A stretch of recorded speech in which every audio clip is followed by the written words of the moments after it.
Tu t'es déjà réveillé avec l'impression d'avoir combattu un ours pendant la nuit? Douleur dans le dos, torticolis, ou même cette sensation d'avoir dormi dans un sac de chips écrasé? Eh bien, mon ami, il est temps de parler de la meilleure position pour dormir.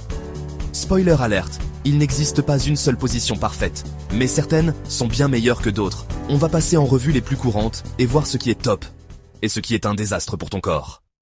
On commence direct avec la position star, dormir sur le dos. Alors oui, je sais, ça fait un peu penser à un pharaon dans son sarcophage, mais détrompez-vous, dormir sur le dos, c'est un peu la position des champions. Pourquoi ?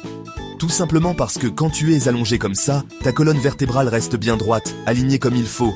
Adieu les douleurs au cou et au dos, et le petit plus, c'est que ton poids est réparti parfaitement, donc pas de points de pression qui te font sentir tout raplapla au réveil.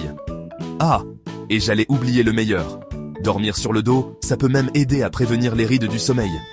Bon, par contre, attention si tu ronfles comme un tracteur ou si tu souffres d'apnée du sommeil, cette position n'est pas vraiment ton ami. Dans ce cas, on passe à la suite. Passons maintenant à la position la plus populaire, dormir sur le côté. Alors là, on est clairement sur une valeur sûre. Pourquoi ? Déjà, si tu ronfles comme une corne de brume, dormir sur le côté peut t'aider à calmer le jeu. Ensuite, c'est une position qui facilite la digestion. Finis les nuits à digérer ton dîner. Et cerise sur le gâteau, dormir sur le côté, c'est top pour la circulation sanguine. Petit conseil d'amis, si tu peux choisir, opte plutôt pour le côté gauche. C'est encore mieux pour la digestion et ça peut même aider à réduire les remontées acides.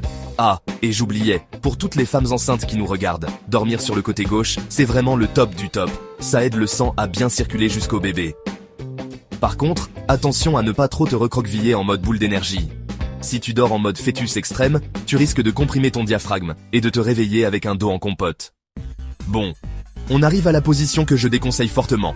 Dormir sur le ventre. Franchement les amis, si vous dormez comme ça, on doit parler. Sérieusement, c'est un peu comme si vous aviez décidé de transformer votre corps en puzzle tordu pendant la nuit. Déjà, votre cou, il est en mode contorsionniste, ce qui n'est vraiment pas bon du tout.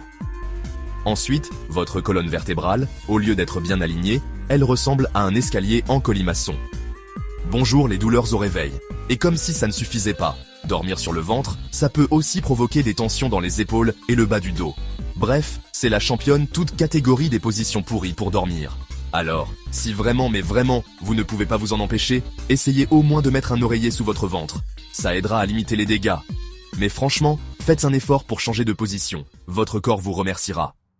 Alors, vous l'aurez compris, la meilleure position pour dormir, ça n'existe pas vraiment. Tout dépend de votre morphologie, de vos habitudes et même de vos petites préférences personnelles. Par contre, il y a quelques règles d'or à respecter pour transformer vos nuits en séances de récupération optimale. Si vous êtes plutôt team dormir sur le dos, choisissez un oreiller ni trop épais ni trop fin. Le but, c'est que votre cou soit bien aligné avec votre colonne vertébrale. Si vous préférez dormir sur le côté, pensez à caler un oreiller entre vos genoux.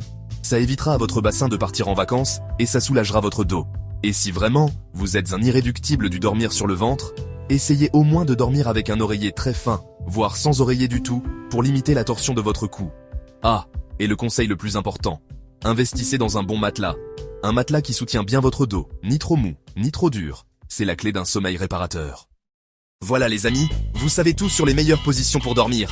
Retenez bien que le plus important, c'est d'écouter votre corps. La meilleure position, c'est celle qui vous permet de vous réveiller frais et dispo, sans avoir l'impression d'avoir passé la nuit dans une machine à laver. Donc, si vous voulez mon avis, privilégiez le dos ou le côté. Et surtout, n'oubliez pas, un bon oreiller, c'est la vie. Sur ce, je vous souhaite une bonne nuit et de beaux rêves. Dans la bonne position cette fois.